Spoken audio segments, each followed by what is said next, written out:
Hey guys, it's Pastor Bruce. As we come to the end of Paul's epistle to the Galatians, I'm reminded of Jesus' parable of the Pharisee and the tax collector. Do you remember that from Luke chapter 18, 9 through 14? The two of them had gone up to the temple to pray, and as the Pharisee was praying, he looked over at the tax collector and he thanked God that he wasn't like that sinner. That's not the way one led by the Spirit should conduct themselves.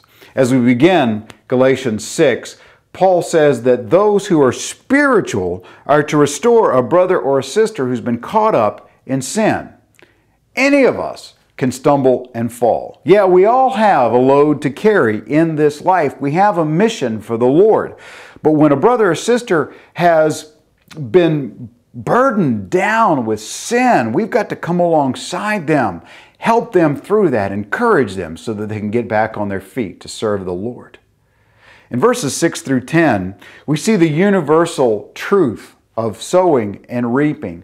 But here, Paul, in context, is talking about investing in those who are preaching and teaching the truth of the gospel.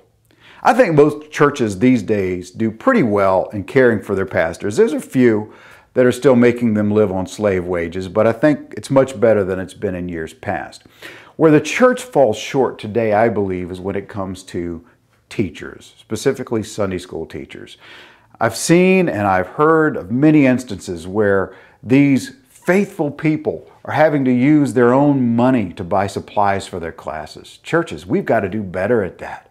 They are given this amazing responsibility and gift, and we've got to support that the very best that we can. There's a final warning here in Galatians. The legalists want to win favor with their leaders and others in their camp. And for them, it's about counting noses. How many have we drawn in? Churches can get caught up in this as well. We become more concerned with how many are in the seats and how many baptisms we've made instead of about making disciples. Yeah, getting people in the church is important. Yes, seeing them follow in believers' baptism after accepting the Lord is vital. But in the end, it's not about our accomplishments.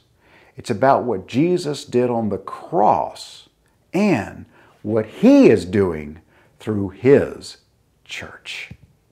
God bless you as you go.